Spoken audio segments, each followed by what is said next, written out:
Gang violence has claimed another life in Belize City. This time, it's 31-year-old Tyrone Meighan. Maine's name has long been tied to crime headlines. Back in 2012, he and two others were charged with killing BDF soldier James Norales. They beat the case in 2015, but a retrial followed. A witness claimed Norales was targeted for allegedly working with the police, but the judge tossed the testimony as weak and circumstantial. Meighan walked free again and spoke of his relief, but now years later, his life has ended violently on the same streets that once put him in the spotlight. The first thing comes to mind that God is good. You know, you can never ever turn your back on God. God is good. 6 years of this, experience is very serious. Got that experience to know you're fighting for your life on the line. It's your life. It's not play. It's a job to them, but it's your life to us. 3 years after the murder case that made headlines, Tyrone Meighan was back in the news, this time for a high-profile home invasion. He was one of 18 people charged for the 2015 burglary at the home of Lebanese Honorary Consul Sarkis Abunera. Guns, liquor, and other valuables were stolen, but the most disturbing part, the diplomat's maid was raped during the break-in, and Meighan was accused of that crime. His mother, Shelley Meighan, publicly defended him, insisting her son wasn't responsible. Tyrone have alibi witness that Tyrone was home. Rape, this is a serious offense. Rape. Tyrone and all like that. Eight dark-skinned person with mask, how you go identify Tyrone Meighan? Tyrone Meighan, Shaquille Meighan, Ellis Meighan look the same, so why they never carry my son for parade ID? They deny Tyrone the swiping, where they do all the rest of man. They deny Tyrone here. Tyrone asked them to take here and to swipe there, just like how he swipe the rest. They not swipe Tyrone, none at all.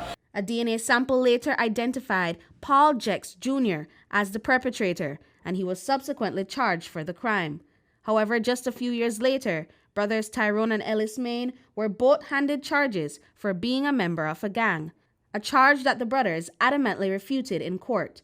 Their lawyer at the time, Dickie Bradley, argued that the brothers were being targeted. None of the three persons have ever been convicted of anything in the courts of this country. They have been arrested frequently, regularly, but we all know the police are targeting the young men in the city of Belize. We all know that there is a running battle in the streets of Belize between young persons, particularly young black men, some of whom, of course, should be in prison.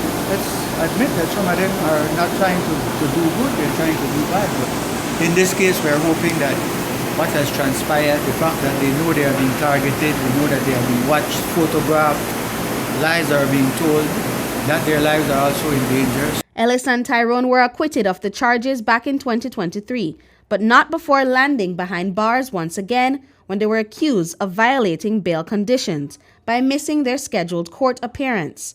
The brothers had traveled to Mexico, allegedly to purchase medicine for Ellis's sick daughter. However, they were intercepted by Mexican authorities and handed back over to Belize.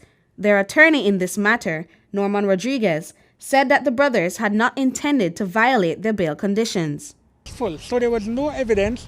The evidence that the prosecution attempted to bring were photocopies of documents unauthenticated. The only evidence that was elicited in court is that the officer went to Orange Walk, received two people from another officer who had brought them from Corozal, but that was, as far as I'm concerned, hearsay because there was no tangible evidence to support that. While Tyrone Meighan was not wanted for any crimes at the time of his death, police are confident that his murder is gang-related. Well, we have several theories. We know this one is gang-related with Tyrone Meighan, and we are trying to put the pieces together, but we cannot conclude if they are related.